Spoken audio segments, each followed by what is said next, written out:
ನಾನು ಪೂಜಾ ಮಾತಾಡ್ತಿರೋದು. ನಾನು ಕಲಾಮಂದಿರ್ ಸ್ಟೂಡೆಂಟ್, ಇವಾಗ ಜಸ್ಟ್ ಪಾಸ್ ಔಟ್ ಆಗಿರೋದು.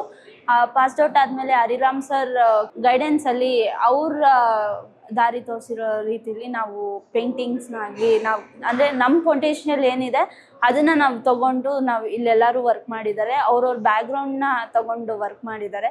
ಸೊ ನಾನು ಹಂಗೆ ನನ್ನ ಬ್ಯಾಕ್ಗ್ರೌಂಡ್ ಏನಂದರೆ ಯೂಶ್ವಲಿ ನಾನು ಟೆಕ್ಸ್ಟೈಲ್ ಡಿಸೈನರ್ ಆಗೋಕ್ಕೆ ನಂಗೆ ತುಂಬ ಇಷ್ಟ. ಸೊ ನನ್ನ ಪೇಂಟಿಂಗಲ್ಲೂ ನಾನು ಟೆಕ್ಸ್ಟೈಲ್ಸ್ನ ಯೂಸ್ ಮಾಡಿಕೊಂಡು ಪೇಂಟಿಂಗ್ ಮಾಡ್ಬೋದು ಅನ್ನೋ ಒಂದು ಸಣ್ಣ ಎಕ್ಸ್ಪೆರಿಮೆಂಟ್ ಮಾಡಿರೋದು. ಸೊ ಈ ವರ್ಕ್ಸ್ ಜೊತೆಗೆ ನನ್ನ ಡ್ರೀಮ್ಸ್ನು ನಾನು ಅಚೀವ್ ಮಾಡ್ಬೋದು. ಇದನ್ನೆಲ್ಲ ನೋಡ್ತಾ ನಾನು ಅದನ್ನು ಮೆಮೊರೇಬಲ್ ಆಗಿ ಇಟ್ಕೋಬೋದು ಅನ್ನೋ ಕಾನ್ಸೆಪ್ಟ್ ಮೇಲೆ ನಾನು ಈ ವರ್ಕ್ಸ್ನ ಕ್ರಿಯೇಟ್ ಮಾಡಿದ್ದೀನಿ. ಹಿಂಗೆ ಮ್ಯಾಜಿಕಲ್ ಥ್ರೆಡ್ಸ್ ಥರ ಅಂದರೆ ಈ ಥ್ರೆಡ್ಸ್ ವೆರಿ ಇಂಡಿಯನ್ ದೇಸಿ ಥಿಂಗ್ಸ್ನ ನಾನು ತೋರಿಸ್ಬೇಕು ಅಂತ ಒಂದು ಸಣ್ಣ ಪ್ರಯತ್ನ ಮಾಡಿ ಈ ವರ್ಕ್ಸ್ನ ಮಾಡಿದ್ದೀನಿ.